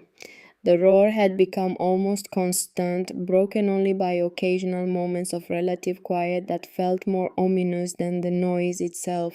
During one of those quiet moments, they heard something new, a grinding, creaking sound, prolonged and tortured, then a crash that shook the ground. What was that? Beatrice whispered. Willa didn't answer immediately. She was listening, trying to identify the sound, trying to locate its source. Another crash, closer this time. Understanding came with cold certainty. Trees were falling, not just breaking, falling completely. The weight of snow plus the force of wind was uprooting them, toppling them. She thought of the cottonwoods in the outer ring. Tall, slender, not deeply rooted yet, they'd be the most vulnerable. How many were down? How many gaps had just opened in her carefully designed defense? There was no way to know. She fed the fire and told the children stories and tried not to let them see the fear that was eating her alive from the inside. That night was the longest of her life. The storm reached a pitch of fury that seemed impossible to sustain. The wind sounded like it was trying to physically tear the cabin from its foundation. Snow drove against the walls with such force it sounded like sand being thrown by handfuls. The temperature inside dropped to 31 degrees. Willa piled every blanket they owned onto the children's bed, then sat beside them in the rocking chair wrapped in Robert's old coat and tried to stay awake in case something went wrong. What would she do if something went wrong? The question mocked her. If the roof blew off, they'd freeze in minutes. If the door burst open, the wind would steal every bit of warmth in seconds. If the fire went out, don't think about it. Keep the fire burning. That's all you can do. She got up every hour to add the wood. The stack against the wall was shrinking at an alarming rate. 4 more days of wood left, maybe 5 if they burned less. But they couldn't burn less, not with the temperature this low. Around midnight, Nathaniel woke screaming. Willa was beside him instantly. What's wrong? Are you hurt? He was shaking, eyes wide and glassy. Papa was here. He said we're going to die like he did. He said you made a mistake. You were dreaming, sweetheart. Just a bad dream. It felt real. I know, but it wasn't. Your father would never say that. He'd want us to survive. He'd want us to be brave. I'm not brave, Mama. I'm scared. Oh, baby. She pulled him close, felt his heart racing against her chest. Being scared doesn't mean you're not brave. Brave means being scared and going on anyway. You're the bravest boy I know. He clung to her and cried, and she let him because sometimes crying was the only reasonable response to impossible situations. Beatrice woke too frightened by her brother's tears, and soon both children were crying, and Willa was holding them and rocking them and singing lullabies her own mother had sung to her decades ago in a green land that felt like a dream now. Outside, the wind screamed. Inside, three people huddled together and tried to believe they'd see morning. Morning came. Grey and horrible, but morning nonetheless. December 14th, day 3 of the storm, Willa stood at the window scraping frost and looked out at devastation. The world had been completely reshaped. Nothing looked the same. Where there had been gentle rolling prairie, there were now drifts 20 feet high, in some places bare ground scoured clean in others. The wind had sculpted the landscape into something alien and hostile. Of her trees she could see almost nothing. The outer ring was gone, completely buried or blown down, she couldn't tell. The middle ring was invisible except for a few dark shapes that might have been the tops of pines or might have been shadows in the blowing snow. The inner ring was utterly buried. But the area around the cabin still held only moderate snow, maybe 6 inches now instead of 3, still manageable, still protected. And the wind, though loud, still wasn't hitting them directly. Something was still working. Either the buried trees were providing enough resistance, or the snowdrifts themselves had taken over the role of windbreak, or some combination of both. The system was holding. Damaged maybe, depleted certainly, but holding. Is it over? Nathaniel asked from the bed. But not yet, sweetheart. When will it be over? Soon. She hoped that was true. They ate a cold breakfast. There wasn't enough wood to keep the fire burning high enough for cooking, and they needed to conserve. Dried apples and hard cheese and water that had to be thawed from ice in the bucket. The children didn't complain. They'd moved beyond complaint into a kind of numb acceptance. They sat wrapped in blankets, silent, conserving energy the way small animals do when resources are scarce. Willa tried to calculate how much longer they could last. Wood 3 days at current burn rate, maybe 4 if they let the fire burn lower, food weeks if it came to that. Water the well was accessible if the storm ended soon. If not, don't think about if not. The clock on the mantel ticked forward, 10 in the morning, 11, noon. The storm continued. Willa dozed in the chair, jerked awake, dozed again. Her body ached from cold and tension. Her eyes felt gritty. Her mind was starting to play tricks. She kept seeing her father standing by the window, or Robert sitting at the table, or Silas Vaughan in the doorway saying, "I told you so." None of it was real. All of it felt real. Around 2 in the afternoon, something changed. It took her several minutes to identify what. The sound. The pitch of the wind had shifted, dropped slightly, not quieter exactly, but different. She stood, moved to the window, looked out. The white chaos was still there, but it seemed less violent, less aggressive, like the storm was finally exhausting itself. Mama Nathaniel was watching her. What is it? I think it's weakening. The storm, yes. Hope bloomed in his face, and she immediately regretted saying anything. Hope could be worse than fear if it turned out to be false. But over the next hour, the change became undeniable. The wind was dropping, not quickly but steadily. The roar that had been constant for 3 days was gradually diminishing to something more like a strong breeze. The snow was still falling, but lighter now, smaller flakes instead of the driving pellets that had come before. By 4 o'clock, she could see more than 10 feet from the window.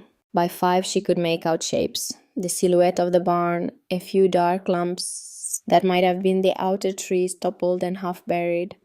By 6, as darkness fell, the wind had dropped to almost nothing. The silence was shocking. For 3 days there had been constant noise, roaring, shrieking, battering. Now suddenly there was nothing, just the soft hiss of snow falling gently, just the crackle of the fire, just the sound of 3 people breathing. Is it over? Beatrice whispered as if speaking too loud might bring it back. Willa listened, waited, tried to sense if this was real or just a temporary lull. Outside, the snow fell in the peaceful way snow is supposed to fall, straight down, no wind to drive it sideways. Yes, she said, I think it's over. Nathaniel started crying, not from fear this time, but from relief. Beatrice joined him. And Willa, standing by the window with her hand pressed against the cold glass, felt something break open inside her chest. All the fear and doubt and desperate hope of the past 3 days came flooding out, and she was crying too silently, tears running down her face while her children wept and laughed and held each other. They'd survived. Against all odds, against all expectations, against Silas Vaughan's certainty and the bank manager's calculations and the simple brutal mathematics of a Wyoming blizzard, they'd survived. That night they slept. Really slept for the first time in 3 days. Willa banked the fire and wrapped the children in every blanket they owned and lay down beside them in the bed instead of keeping vigil in the rocking chair. She was asleep in seconds. She dreamed of her father, of walking with him through the Vermont woods in winter, stepping into that grove of balsam fir, feeling the wind disappear and the quiet settle around them like a blessing.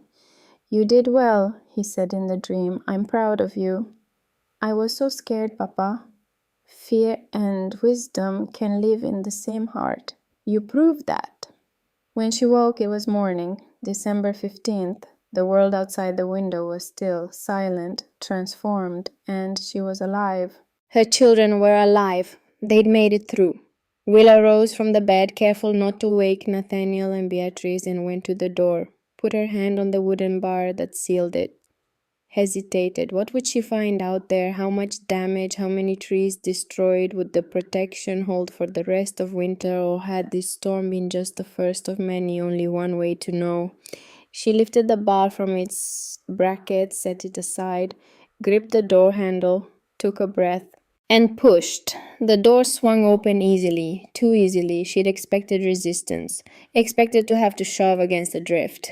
But the door opened smoothly, and she stepped across the threshold into a world made new. The morning sun was just rising, painting the snow with shades of pink and gold. The air was cold, brutally cold, maybe 15 below zero, but utterly still, not a breath of wind. And all around the cabin, for perhaps 12 feet in every direction, the ground held only a light covering of snow, maybe 8 inches, soft, undisturbed, like a protective blanket. But beyond that circle of calm, the world had been transformed into something from a fairy tale. Snow walls, massive sculpted ramparts of white rising 15, 16, maybe 17 feet high in places. Graceful curves and angles shaped by 3 days of wind into organic architecture that looked almost deliberate. And emerging from those walls like flags on castle battlements were the green tops of her trees. Not all of them. She could see gaps where trees had fallen, could see places where the outer ring had failed completely, but enough. Enough trees had survived. Enough of the system remained intact.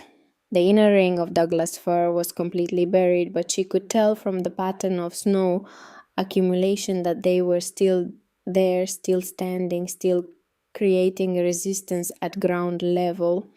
The middle ring of ponderosa pine had lost perhaps a third of its members, but the rest stood firm, their upper branches holding the weight of snow that had packed around them. The outer ring of cottonwoods was devastated, maybe half had fallen, but the ones that remained were now part of a larger structure incorporated into the walls of snow the wind itself had built.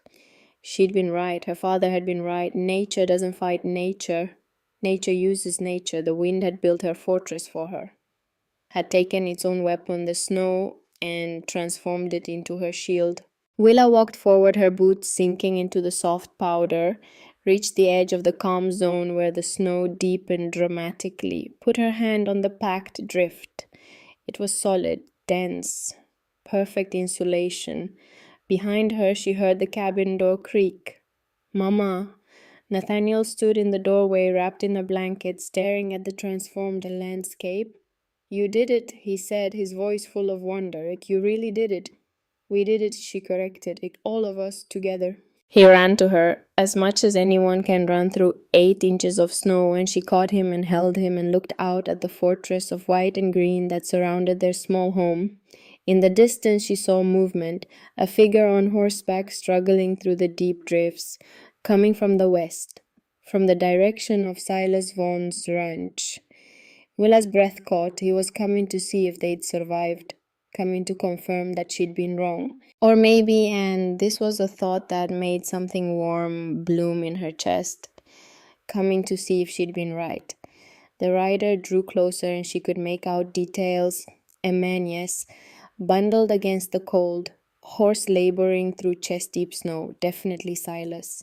She stood there and waited, her son beside her, as the man who had offered her money and safety and certainty made his slow way toward the widow who'd rejected all three in favor of Saplings and science and faith. He stopped perhaps 30 yards out where the snow was too deep for the horse to continue. Dismounted, stood there staring at the scene before him, the cabin untouched and whole, the smoke rising peacefully from the chimney, the child waving at him, the woman standing in a circle of calm while around her rose walls of snow that couldn't exist except that they did. Silas Vaughan took off his hat, stood in the bitter cold and the blinding white, and stared at the impossible made real. Silas Vaughan had seen many things in his 58 years on the Wyoming plains. He'd seen cattle frozen, standing upright in drifts. He'd seen entire homesteads buried so completely that only the chimney pipe marked where a family had lived. He'd seen strong men broken by winter and weak men made strong by necessity, but he had never seen anything like this. He stood in snow, up to his thighs, his horse breathing hard beside him, and tried to make sense of what his eyes were telling him. The cabin stood in a perfect circle of calm. Around it, rising like the walls of some ancient fortress, were ramparts of snow sculpted by wind into curves and angles that looked almost deliberate. And from those walls emerged the green tops of trees, young trees he'd dismissed as useless twigs just weeks ago, standing like sentinels over the impossible sanctuary they'd created. Willa Thorne stood in the center of it all, her son beside her, both of them alive and whole, and watching him with expressions he couldn't quite read. He became aware that his mouth was hanging open, closed it, tried to find words and failed. Finally, he simply said, "How?" His voice came out hoarse, barely audible over the profound silence of the morning. Willa smiled, not triumphant, not mocking, just gentle and perhaps a little tired. "Would you like to come inside for coffee, Mr. Vaughan? It's a long story and you look half frozen." He waded toward them, leading his horse. Each step was an effort. The snow was deep and heavy, and he was exhausted from the ride. His ranch was only 3 miles away, but it had taken him nearly 2 hours to get here, fighting through drifts that in places were taller than he was. As he reached the edge of the calm zone, the snow abruptly shallowed. One step he was thigh deep, the next he was walking through less than a foot of powder. The transition was so sharp it was almost unnatural. He stopped, looked down at the snow beneath his feet, then at the walls surrounding him. "My God," he whispered. Up close he could see how it had worked. The outer trees, the ones still standing, had caught the first wave of wind and snow, forcing the wind to rise. The drifts around them showed the pattern clearly, snow piled high on the windward side, scooped away on the lee side like sand around rocks in a stream. The middle ring of pines had done the same thing at a higher level, creating a second barrier. And the inner ring, completely buried now, but clearly still there, based on the mounded snow, had created a resistance at ground level, forcing what little wind made it through to drop its last burden before reaching the cabin. 3 filters, 3 stages of wind diffusion. It was elegant, brilliant, so simple that a child could understand it, so sophisticated that it had taken a woman with specialized knowledge to see it, and he, with all his experience and certainty, had called it madness. Mr. Vaughn, Willa was holding the cabin door open. You'll freeze standing there. He tied his horse to the porch rail and followed her inside. The cabin was cold, maybe 40 degrees, but compared to the bitter air outside, it felt almost warm.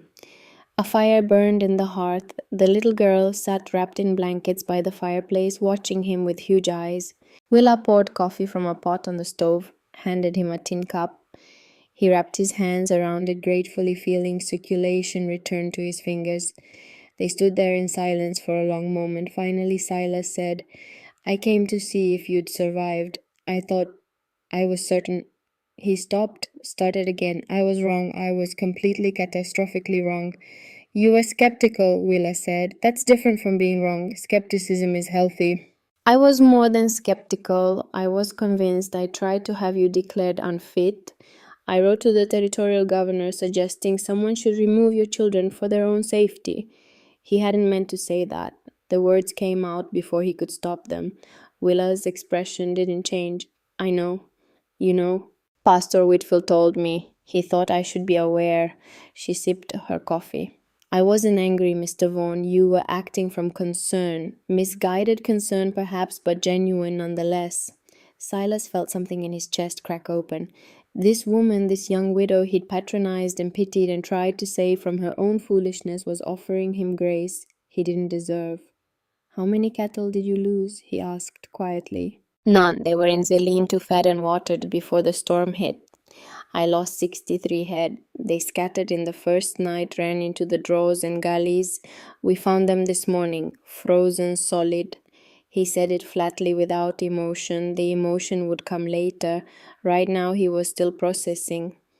Your windbreak, Willa asked. Gone. Completely destroyed by the second day. Planks torn loose and scattered across half the territory. My men spent the storm inside the barn trying to keep it from collapsing. He looked at her.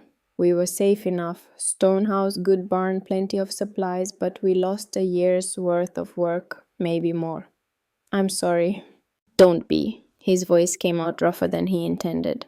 I built that windbreak the same way I've built everything for 30 years. Solid, heavy, strong, trying to stop the wind through sheer force. He gestured toward the window, toward the sculpted snow walls outside. You did something I never imagined possible. You made the wind work for you. My father taught me, Willa said. In Vermont when I was 10 years old. He showed me how wind behaves, how it can be guided instead of stopped. Your husband tried to tell me once about your ideas for planting trees. I dismissed it, told him fence was proven, trees were untested. Silas looked into his coffee. Robert said you were usually right about these things. I told him a wife's intuition wasn't the same as practical experience. Robert wanted to believe you. He wanted to believe the traditional way would work. Willa's voice was gentle. That's not your fault, Mr. Vaughn. Isn't it I reinforced his doubt? I encouraged him to ignore you. He met her eyes. How do you not hate me for that? Because hate takes energy I don't have to spare. She refilled her cup. And because you're here now, which suggests you're capable of changing your mind when presented with evidence. Nathaniel spoke up from where he sat by the fire. Mr. Vaughan, are you going to plant trees now? The directness of childhood. No guile, no subtlety, just honest curiosity. Silas looked at the boy. Yes, I am. Mama can teach you. She knows everything about trees. Not everything, Willa said with a small smile. But enough. Silas set down his coffee cup. Mrs. Thorne, I came here expecting to find... He stopped. I don't know what I expected to find. Bodies, most likely. A tragedy I could have prevented if only you'd listened to me. Instead, I find you safe and warm and proven right in the most spectacular way possible. The trees prove themselves right, Willa corrected. I just understood the principle. That's more than I did. He took a breath.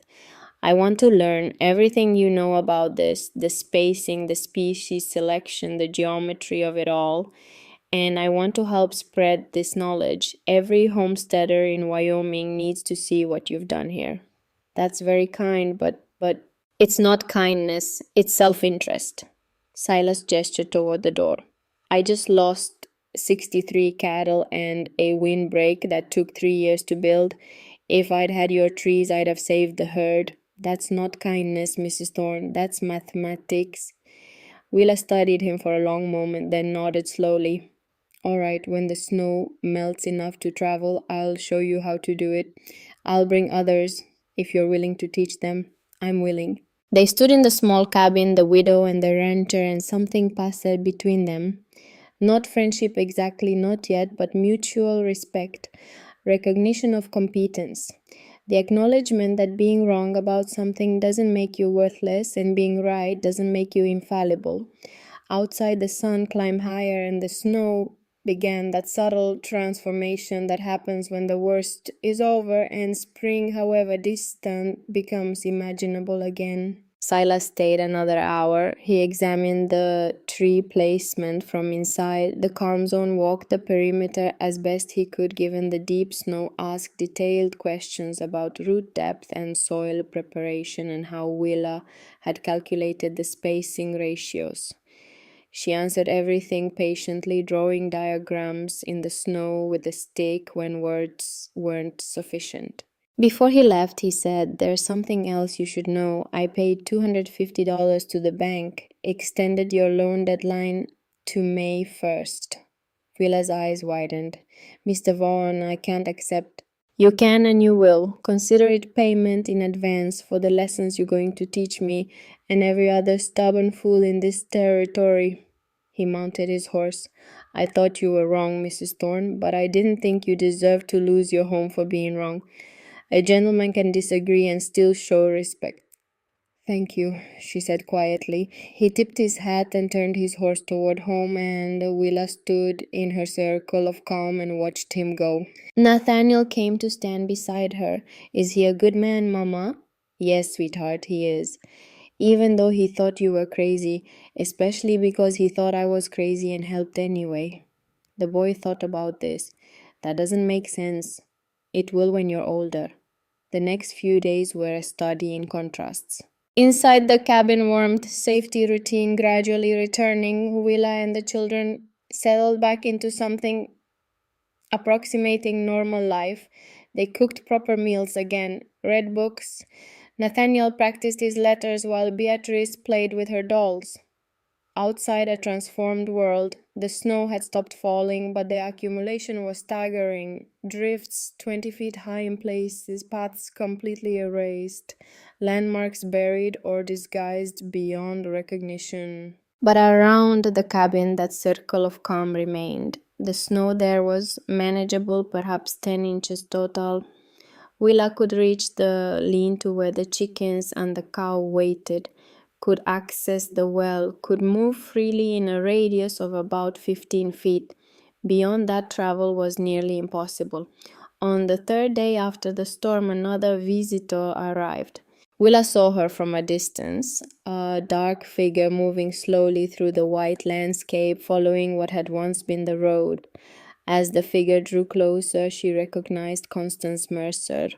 The older woman was on snowshoes, a pair of rough pine boards strapped to her boots. She carried a walking stick and a pack on her back, and she moved with the steady patience of someone who'd made this journey before. Willa went out to meet her at the edge of the calm zone. "Constance, are you all right? Is everything—" "I'm fine." Constance pulled off her snowshoes and stepped into the shallow snow. "Came to see if you were alive. Looks like you are." "We made it through." Constance looked around at the snow walls, at the cabin sitting peacefully in its protected circle, at the green tips of trees emerging from white ramparts. "I'll be damned," she said softly. "It actually worked." "You doubted." "Of course I doubted. I'm not an idiot."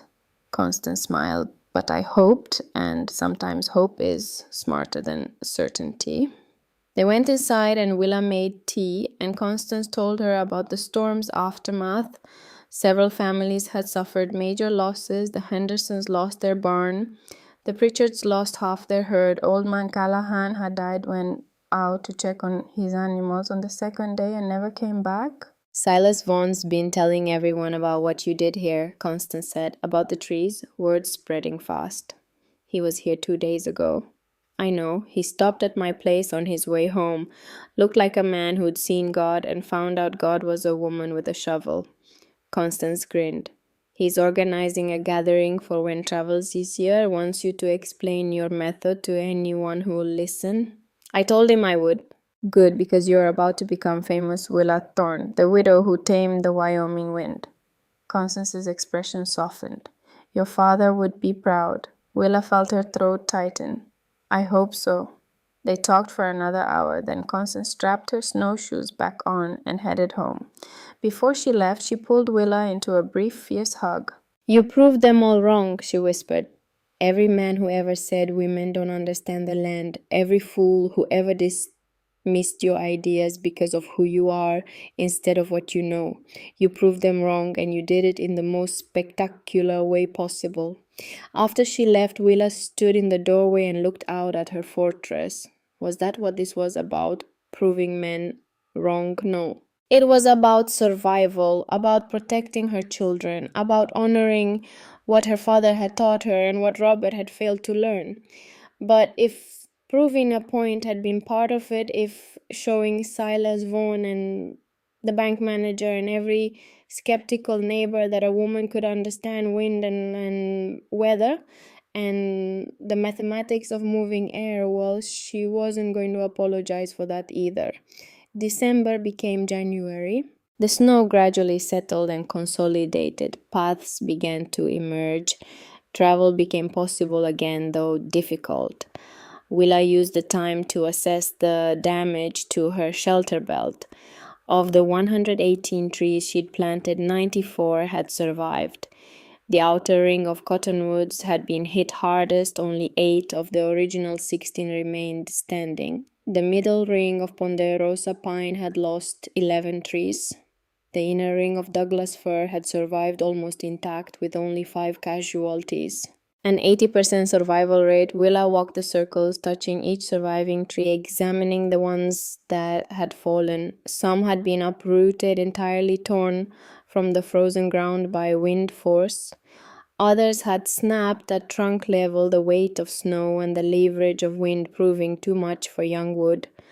But the ones that remained stood firm. Their roots had held. Their branches, though bent and snow-laden, showed no signs of permanent damage. They would recover. They would grow. And next winter, they'd be that much stronger. She made notes in her journal about which species had performed the best, which spacing had been most effective, where the gaps in the outer ring had allowed too much wind through. Next time, if she planted for someone else, she'd make adjustments. Closer spacing in the outer ring, a 4th ring perhaps for extra redundancy, different species mixed in areas with different soil or drainage. The design could be improved, made more robust, optimized, but the fundamental principle had been proven sound. On January 15th, Silas Vaughan returned. This time he brought company. Willa saw them coming from a distance, a dozen riders on horseback moving in single file along the partially cleared road. As they drew closer, she recognized faces, ranchers and homesteaders from throughout the county, the Henderson brothers, Marcus Webb from the general store. Even Pastor Whitfield, who rarely left town in winter, they gathered in the area around her cabin, their horses stamping and snorting in the cold air, and they stared at what she'd built. Silas dismounted and approached. Mrs. Thorne, I hope you don't mind the crowd. Word spread about what happened here. These men wanted to see for themselves. They're welcome, Willa said. Then raising her voice so everyone could hear, You're all welcome. Come inside where it's warm and I'll explain how this works. The cabin was too small for everyone, so they took turns. Willa explained the principles to groups of 3 or 4 at a time, while the others waited outside, examining the trees, measuring the spacing, discussing what they saw. She drew diagrams, explained the mathematics of wind resistance and turbulent flow, described how to select species and prepare soil and calculate spacing ratios. Some understood immediately. Others needed multiple explanations. A few remained skeptical, though their skepticism was now tempered with grudging respect. How much did this cost you? asked Thomas Henderson, a practical man with a practical question. About $300 total. That includes hiring help, buying burlap for root protection, and purchasing some tools. If you do the work yourself and source the trees from public land, you could do it for under 100. How long until they're fully effective? They're already effective, you can see that, but they'll reach full maturity in 15 to 20 years. Each year they'll provide more protection than the year before. What if we can't wait 20 years? Plant them as large as you can transplant successfully. 4 to 5 feet tall is ideal. They'll establish faster. She paused. But even small trees work, as you've seen. The key is density and proper spacing, not size. Marcus Webb spoke up. Mrs. Thorne, I don't mean offense, but I have to ask. Is this something anyone can do, or does it require special knowledge? It was a fair question, and the answer mattered. Anyone can do it, Willa said firmly. It requires careful planning and hard work, but not special knowledge beyond what I can teach you in an afternoon. The principles are simple. Understanding why they work requires some education, but applying them doesn't. Will you help us? This from a young homesteader named Peter Walsh, barely 20, newly married, struggling to establish his claim. Not just explain it, but actually help design the plantings we could pay. I don't want payment, Willa interrupted. What I want is for people to survive winters. What I want is for fewer families to lose everything because they didn't have protection. You want my help? You have it. Freely given. There was a long silence. Then Silas Vaughan said quietly, the Territorial Agricultural Commission should hire you. Official consultant, make this your job. I have a job, I'm a homesteader. Then let them pay you to teach other homesteaders. $75 a year, maybe more. Travel stipend for visiting different properties. It would help with your debt, give you steady income, and spread this knowledge across Wyoming. Willa looked at him, looked at the dozen men crowded into and around her small cabin, looked at Nathaniel, who was watching her with those serious gray eyes. All right, she said, I'll do it. Over the next 6 weeks, Willa became something she'd never imagined being: a teacher, an expert, a consultant sought after for her knowledge. She visited 14 properties, helping families design their own shelter belts. She adjusted plans for different terrain, different exposure, different resources. She taught the principles over and over until she could recite them in her sleep. And everywhere she went, she saw the same thing: respect. Not because she was a widow to be pitied or a woman to be humored, but because she knew things they needed to know. The Territorial Commission did hire her, $75 a year plus expenses. It wasn't a fortune, but combined with what she could make from cattle sales, it was enough to pay the bank debt and have something left over. On March 1st, she rode into town and paid off her loan in full. Mr. Garrett, the bank manager, counted the money with his usual precision. $636. The account is settled, Mrs. Thorne. He made a note in his ledger. I confess I didn't expect to see you again. Neither did I, Willa said honestly. But here we are. Indeed. He closed the ledger. For what it's worth, I'm glad you proved me wrong. It seemed everyone was glad to have been proven wrong, as if her success somehow reflected well on them for having doubted her. Willa didn't mind. She'd take vindication in whatever form it came.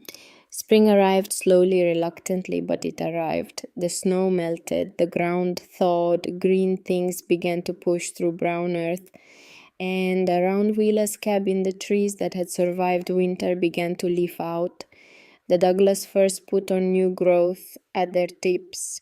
The ponderosa pines budded. Even the battered cottonwoods showed signs of recovery. She planted 24 new trees to replace the ones that had died, adjusting the pattern to account for lessons learned. Nathaniel helped as he always had, but now he understood not just what they were doing, but why. He could calculate spacing, identify species, explain to his little sister how wind behaves when it encounters resistance. One evening in late April, as the sun set golden over the prairie, Silas Vaughan came calling one last time. He found Willa in her garden planting potatoes. "Mrs. Thorne, I hope I'm not disturbing you." "Not at all, Mr. Vaughan. What can I do for you?" "I wanted you to see something." He handed her a newspaper, the Cheyenne Daily Leader. Page 3. She wiped the dirt from her hands and opened the paper, found the article he meant.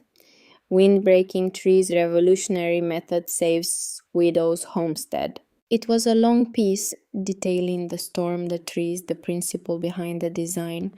It quoted Silas extensively. It mentioned the Territorial Agricultural Commission's decision to hire her as a consultant. And it called her work a revolution in plains agriculture that may change how we approach winter survival. Willa read it twice, then looked up at Silas. "You did this." "I talked to the reporter, yes, but you did the work. You proved the concept." He gestured at the trees surrounding her cabin. "That fortress you built, it's going to save lives, not just yours. Hundreds of lives, maybe thousands if the idea spreads the way I think it will. I just wanted to protect my children." The best revolutions start that way. Personal need turned into universal solution. Silas tipped his hat. "I'll let you get back to your planting. I just wanted you to know that what you did here matters. Beyond this property, beyond this winter, it matters." After he left, Willa sat on her porch steps and watched the sun finish setting.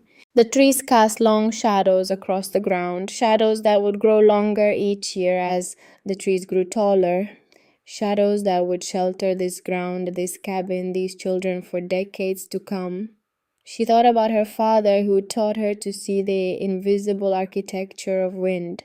She thought about Robert who died because he couldn't learn the lesson she tried to teach him. She thought about the storm and the 3 days of terror and the moment she'd opened the door to find her fortress standing. And she thought about the future, about other widows, other homesteaders, other families who would plant these trees and survive winters that would have killed them otherwise. A legacy. That's what this was becoming, not just survival, but legacy. The newspaper article was picked up by other papers. The story spread. By summer, Willa had received letters from homesteaders as far away as the Dakotas and Montana asking for advice. She answered every letter, drew diagrams, explained principles, encouraged experimentation and adaptation to local conditions. In July, a photographer from Harper's Weekly arrived to take pictures of her shelter belt for a feature story. He spent 3 days photographing the trees from every angle, interviewing Willa about her methods, talking to neighbors about the storm. The article ran in September with a full-page illustration, Willa standing in front of her cabin, surrounded by her rings of trees under the headline, "The Widow's Fortress, How One Woman's Wisdom Defeated the Wyoming Wind." Constance Mercer bought 6 copies and distributed them around town with considerable satisfaction. "Every man who doubted you should have to look at this every morning," she declared. But Willa noticed something interesting. The men who doubted her most weren't resentful of her success.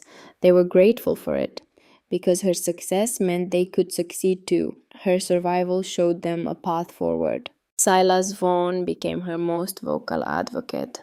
He planted his own shelter belt that spring following her design exactly and spent the rest of the year telling anyone who'd listen about the revolution in wind management. By the time winter returned in late 1887, 47 properties in the county had planted shelter belts. Some were complete, some were still in progress, but all of them followed the basic principles Willa had proven. And when the first major storm of that second winter hit, in December, those families sheltered behind walls of living wood and snow, and they survived. The winter of 1887 to 1888 was harsh, but it wasn't devastating. Not for those who'd learned the lesson, not for those who'd planted trees. Years passed. The trees grew. Willa's children grew with them. Nathaniel became fascinated with botany and soil science.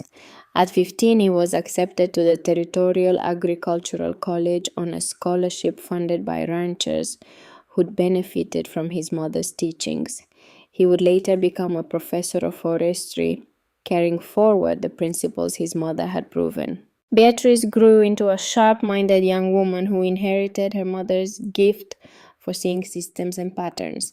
She started a business selling tree saplings specifically for shelter belt planting and made more money in 3 years than her mother had made in 10. She married a kind man who respected her intelligence, and together they raised 4 daughters who all learned to plant trees before they learned to sew. And Willa herself became something of a legend, the widow who knew the wind, the woman who made winter work for her.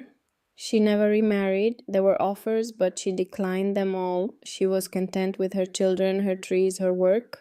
The Territorial Commission expanded her role. She traveled extensively, consulting on shelter belt designs across Wyoming and into neighboring territories. She wrote articles for agricultural journals. She testified before the territorial legislature about the importance of scientific land management. In 1895, the University of Wyoming awarded her an honorary degree in forestry, the first woman to receive such recognition from that institution.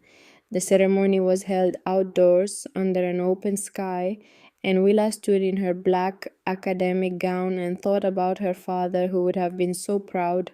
In 1910, at the age of 56, she published a book, Principles of Wind Management for Agricultural Protection. It became required reading for forestry students across the West. The book was dedicated to my father Jonas Reed, who taught me to see the wind, and to my husband Robert Thorne, who taught me the cost of ignoring it. And through it all, the trees she'd planted in the desperate autumn of 1886 continued to grow. By 1920, they were 60 feet tall. Their roots went down 30 feet or more. Their branches interlocked into a living wall that could withstand any storm the Wyoming wind could conjure. The cabin still stood at the center, small and humble, dwarfed now by the forest that protected it. Willa lived there until 1941, when she died peacefully in her sleep at the age of 87. Her children were with her. Her grandchildren played in the next room. And outside the tree she'd planted 55 years earlier stood in their patient circles, still doing the work she'd designed them to do.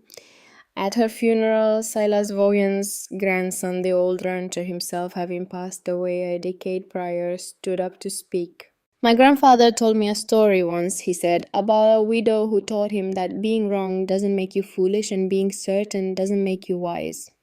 He said that Willa Thorne saved his life by teaching him to listen. Not just to hear, but to listen, to consider that someone else might know something he didn't, to change his mind when presented with evidence. He paused, looking out at the crowd that had gathered, homesteaders and ranchers, professors and students, people who'd known Willa personally and people who only knew her legend. She didn't just plant trees, he said, she planted an idea, and ideas like trees grow. In 1956, 70 years after the widow planted her first sapling, a young man named Jonas Thorne stood in the shadow of those trees. He was Nathaniel's son, Willa's grandson, named for the Vermont forester who had started it all 3 generations back. Jonas was a district ranger for the U.S. Forest Service, 28 years old, educated and ambitious, and deeply aware of the legacy he'd inherited. He'd driven from Laramie to visit the old homestead, now preserved as a historical site. The cabin had been maintained, the property protected, the trees catalogued and studied. Forestry students came here on field trips. Photographers came to capture the massive ancient trees. Families came to picnic in the calm zone that still after 7 decades remained relatively snow-free in winter. He stood in the center of the rings, a man in the prime of life, surrounded by trees that were older than his parents, planted by a grandmother he'd barely known, and he felt the weight of connection across time. These trees had saved his grandmother's life. That survival had allowed his father to be born, to grow up, to have children of his own. Every person in Jonas's family, everyone who would come after that terrible winter of 1886 existed because a widow had refused to give up. Because she'd understood something about wind that others hadn't, because she'd been willing to risk everything on a principle. He walked to the bronze plaque that had been installed in 1942, shortly after Willa's death. Read the inscription he'd read a dozen times before, but which never failed to move him. The Thorn Shelter Belt, established 1886. Pioneer Willa Thorne, 1854 to 1941, proved that understanding nature's principles is more powerful than defying them. Her scientific approach to wind management revolutionized Great Plains agriculture and saved countless lives. She didn't conquer winter, she taught winter to protect her. Jonas reached into his pack and withdrew a small sapling, Douglas fir, 3 feet tall, root ball wrapped in burlap, just as his grandmother would have done. He'd brought it from the ranger station nursery specifically for this purpose. He walked to the northern edge of the inner ring, found a gap where an old tree had finally died the previous year, and began to dig. The work was familiar, meditative, a connection to something larger than himself. The soil was rich here, decades of leaf fall and root decay, creating the kind of loam his grandmother had dreamed of when she'd first mixed creek soil with prairie clay. He dug carefully, respectfully, thinking about the hands that had dug the original holes 70 years before. As he settled the sapling into the hole and backfilled with rich soil, Jonas thought about continuity, about knowledge passed down, about how one person's desperate gamble could become another generation's standard practice. His grandmother had planted in fear and hope. He planted in gratitude and remembrance. When the sapling was secure, watered, and firmly tamped, Jonas stood back and looked at what he'd done. One small tree among giants. But it would grow. In 70 years, it would be as tall as the others, providing shade and shelter, breaking wind into harmless eddies, doing the patient work that trees do. He picked up his spade and walked back toward his truck, his boots leaving clear prints in the soft earth of the calm zone. As he drove away, he looked in the rearview mirror at the massive circle of green that marked where a widow had once made a stand against impossible odds. The afternoon sun painted everything golden. The wind, always the wind on these plains, whispered through the branches, a sound like breathing, like the earth itself inhaling and exhaling in the patient rhythm of seasons. And high above in the clear Wyoming sky, a hawk circled lazily, riding currents that had been tamed by the patient architecture of living wood. The fortress stood 70 years after its creation, decades after its builder's death. Through countless storms and seasons, through the transformation of territory into state, through wars and depressions and all the changes that time brings. It stood and it would stand for decades more, a monument to the simple truth that understanding beats force, that working with nature is wiser than fighting it, and that one person with courage and knowledge can change the world, not through conquest, not through domination, but through the quiet persistence of planting trees in the face of doubt and trusting that roots once established hold firm against any storm. The wind whispered through the branches. The tree stood. The fortress endured. And somewhere in the spaces between the green and growing things, in the calm zone where snow fell softly and wind lost its rage, the spirit of a woman who had understood the wind better than anyone thought possible looked out at what she'd created and knew that it was good, that it would last, that it mattered. The sun set over the Wyoming plains, painting the snow-covered peaks in the distance with shades of rose and gold. Shadows lengthened across the ground. Birds settled into the branches for the night. The temperature dropped as it always did when the sun disappeared. But in the center of the thorn shelter belt, in the calm zone that had been created by design and maintained by nature, the air remained still, protected, safe. Just as Willa Thorne had promised it would be 70 winters ago, when she'd planted the first small tree and bet her life and her children's lives on a principle she'd learned from her father in the Green Mountains of Vermont. She'd been right. The trees had worked, and they were working still.